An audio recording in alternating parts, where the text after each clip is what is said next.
This channel does not promote any violent, harmful, or illegal activities. All content provided by this channel is meant for an educational purpose only. শ্যামবাজারে Sukanta মজুমদারদের ধর্ণা কর্মসূচি তাগিরে ধুন্ধুমার ছবি দেখছেন আপনারা। পুলিশের সঙ্গে BJP কর্মী সমর্থকদের তুমুল ধস্তাধস্তি। ভোর রাতে বিজেপির ধর্ণা মঞ্চ ভেঙে দেওয়ার অভিযোগ পুলিশের বিরুদ্ধে। ফের মঞ্চ বাধা শুরু হতেই পুলিশের বাধা। সহ একাধিক বিজেপি নেতা গ্রেফতার। পুলিশের ভূমিকায় ক্ষোভ আদালতে যাচ্ছে বিজেপি। প্রদীপ্ত কান্তি ঘোষ প্রতিনিধি রয়েছেন সঙ্গে। শ্যামবাজার থেকে সরাসরি ছবি আপনাদের সামনে তুলে ধরছেন প্রদীপ্ত। পিতামাতা হওয়া এখনো কি স্বপ্ন? অ্যাপোলো ফার্টিলিটির সাথে আপনার পিতামাতা হওয়ার স্বপ্ন পূরণ করুন। বিনামূল্যে পরামর্শের জন্য কল করুন 9899410685। দেখো এই মুহূর্তে সুকান্ত মজুমদার তিনি পুলিশের কাছে প্রশ্ন করছেন কেন বিজেপি কর্মী সমর্থকদের গ্রেপ্তার করে নিয়ে যাওয়া হচ্ছে, এবং সুকান্ত মজুমদারকে দেখা যাচ্ছে তিনি একেবারে প্রিজন ভ্যানের সামনে রয়েছেন এবং বিজেপির যে কর্মী সমর্থকদেরকে গ্রেপ্তার করে নিয়ে যাওয়া হচ্ছিল তাদেরকে হাত ধরে প্রিজন ভ্যান থেকে টেনে নামিয়ে নেওয়া হলো। সেই ছবি কিন্তু দেখা যাচ্ছে এখন। একেবারে তুমুল ধুমধুমার একটা পরিস্থিতি এই মুহূর্তে, এবং তারই মধ্যে বিজেপির যে কর্মীদেরকে গ্রেপ্তার করা হয়েছিল তাদেরকে তুলে নিয়ে যাওয়া হচ্ছে পুলিশের তরফ থেকে। সুকান্ত মজুমদার তার সঙ্গে তুমুল ধস্তাধস্তি। তার যে নিরাপত্তা রক্ষীরা রয়েছেন তাকে ঘিরে রেখেছেন। এই পুলিশের এই অ্যাক্টিভনেস সেদিন 14 তারিখ রাত্রিবেলা কোথায় ছিল? সেদিন কোথায় ছিল? যেদিন চোর আর্টিকলের প্রিন্সিপাল যখন এই মহিলাকে রেপ হয়ে মার্ডার হতে দিল সেই সময় কোথায় ছিল এই পুলিশ? অপদার্থ পুলিশ, দলদাস পুলিশ, বিনীত গোয়েল, মমতা ব্যানার্জির চামচা একটা। তার কাজ হয়েছে শুধু মমতা ব্যানার্জির হয়ে পলিটিক্স করা। প্রেস কনফারেন্স করছে পুলিশ, লজ্জা লাগে না? নিজেরা বলছে 7000 লোক ঢুকে গেছিল। 7000 লোক যদি জমা হয় ভয় আছে বিজেপিকে দেখে ভয় পাওয়ার কি আছে? তো আজকে লাঠিচার্জ করেছে পুলিশ, আমাদের কয়েকজন কর্মী আহত হয়েছে, একজনের মাথা পেটে গেছে। আমাদের সাংসদ বিধায়করা পর্যন্ত আক্রমণের হাত থেকে রক্ষা পাচ্ছে না। সুকান্তদা অশোক কীর্তনিয়া ধর্ণা করতে চেয়েছিলাম রাস্তার পাশে, আমাদের এই মঞ্চ করতে দেওয়া হয়নি। আমরা বাধ্য হয়েছি রাস্তার মধ্যে বসার জন্য। আমরা আবার বসবো, এইখানেই বসবো।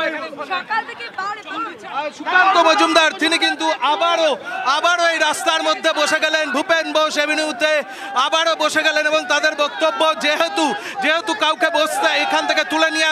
সুকান্তদা আপনাদের কর্মসূচি কি?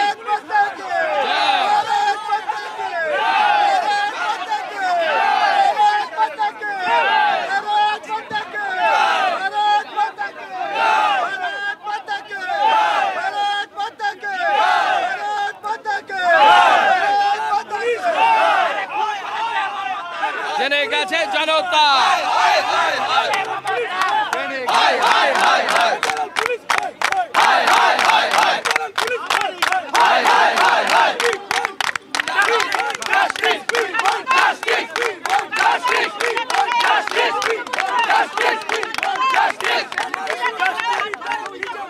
দেখুন আমাদের মহিলাদেরকে পুলিশ টানা হিচড়া করে যেভাবে নিয়ে গেছে, গণতান্ত্রিক পদ্ধতিতে আন্দোলনের কোনো অধিকার বিজেপিকে দেওয়া হচ্ছে না। বিজেপি প্রধান বিরোধী দল, তার যদি গণতান্ত্রিক অধিকার না থাকে এই রাজ্যে, তাহলে এই রাজ্যে গণতন্ত্র নেই। আমরা দাবি জানাচ্ছি মুখ্যমন্ত্রী অবিলম্বে পদত্যাগ করুন। এই অপদার্থ মুখ্যমন্ত্রী আমরা চাই না, এই অপদার্থ পুলিশ মন্ত্রী আমরা চাই না। স্বাস্থ্য ব্যবস্থা থেকে সম্পূর্ণরূপে এই মুখ্যমন্ত্রী দালালের হাতে তুলে দিয়েছে। আপনাদের কি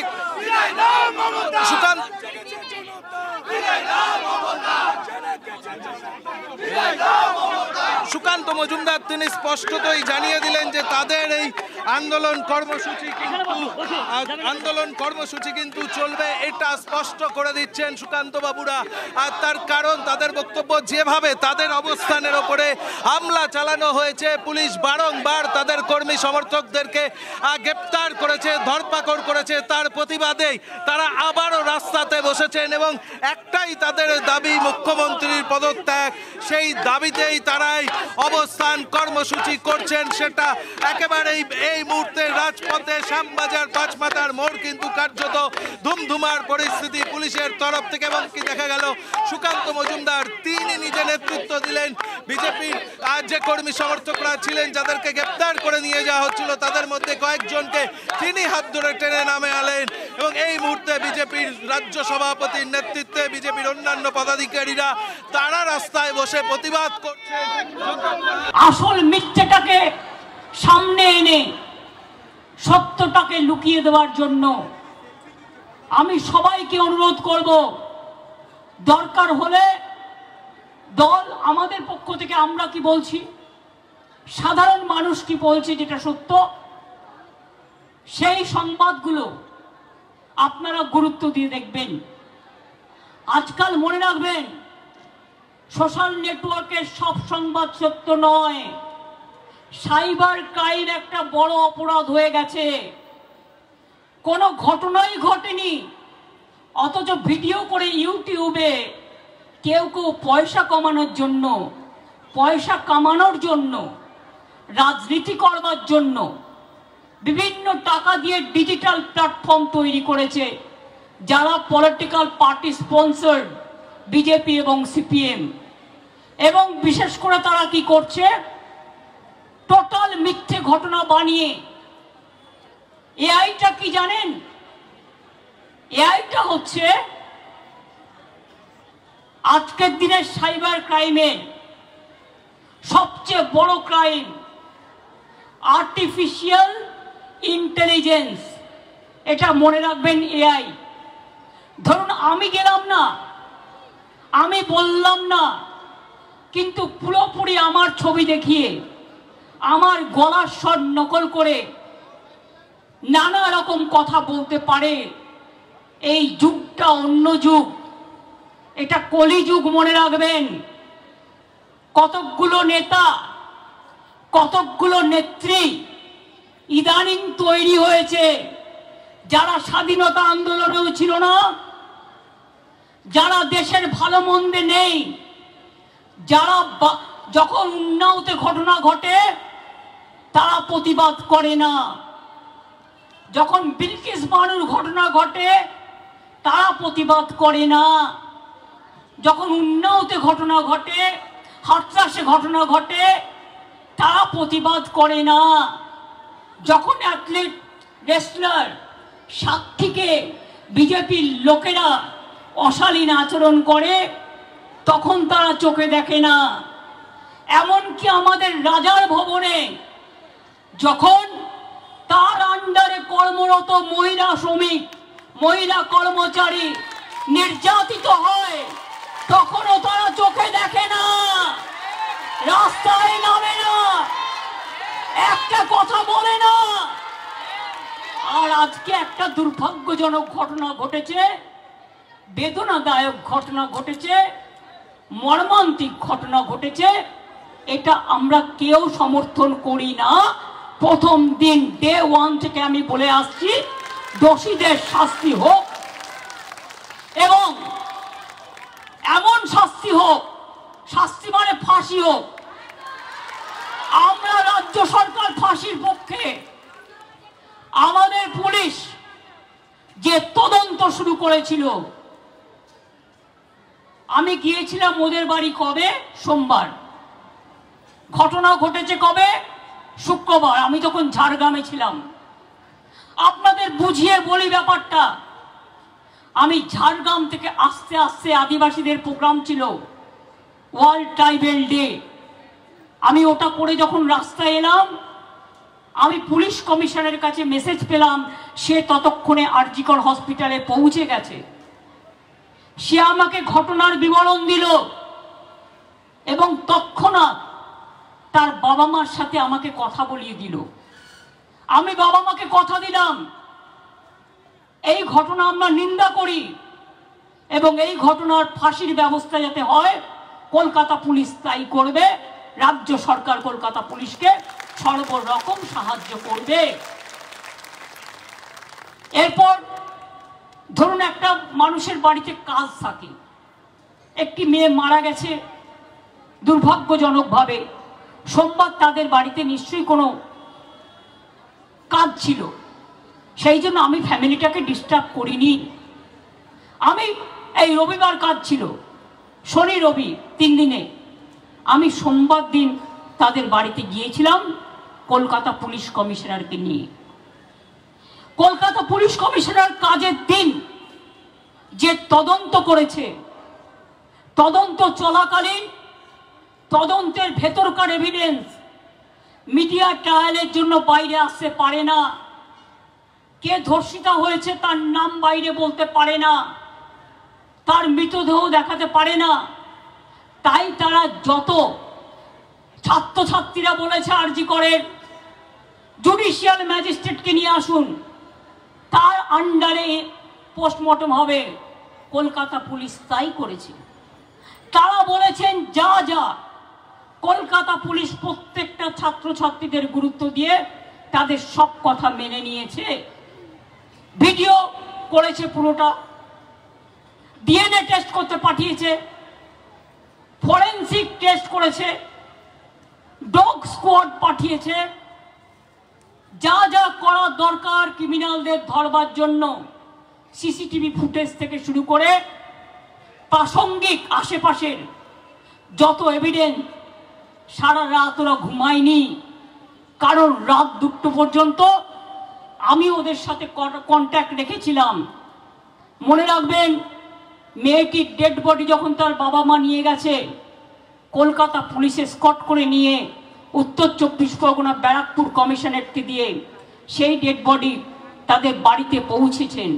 সেই বাড়িতে যখন ডেড বডি পৌঁছাতে যাচ্ছে, রাস্তার মধ্যে গাড়ি থামিয়ে বিজেপির এক নেত্রী তার বাবা মাকে প্রায় নামিয়ে নিয়েছিল।